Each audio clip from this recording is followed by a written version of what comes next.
आई हम अवधेश अलबेला आप सब तमाम श्रोता बंधु के अभिनंदन वंदन बा। और एगो गरीब पिता के गरीब बेटी दहेज लोभी वाला लोग पर का अपन भाव व्यक्त करतिया।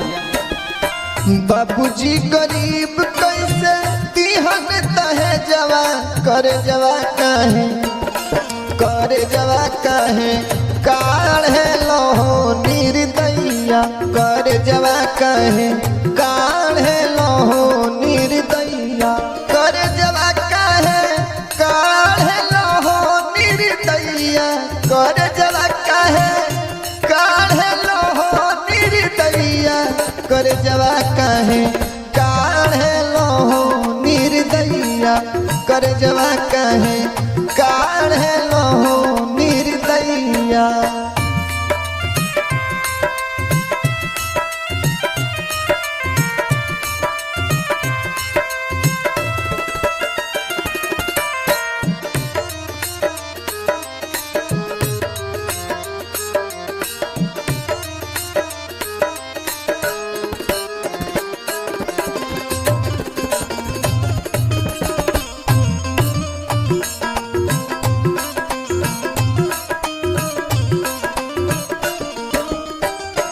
के मजदूरी पापा हमनी के पोसलन सब कमी पूरा कैलन तनिको न सोचलन।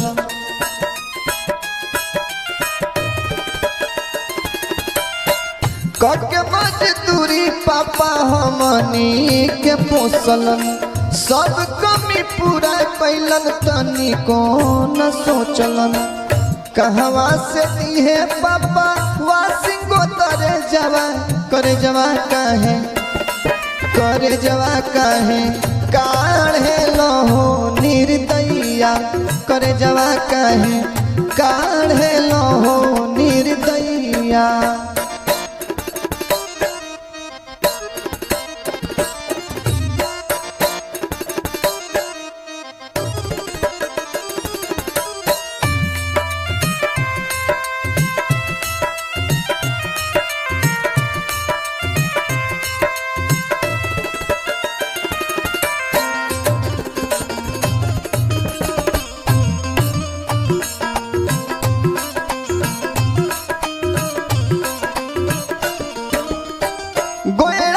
खेत पापा सस्ते में बेचलन कवन गति होई उनकर तनिको न सोचलन।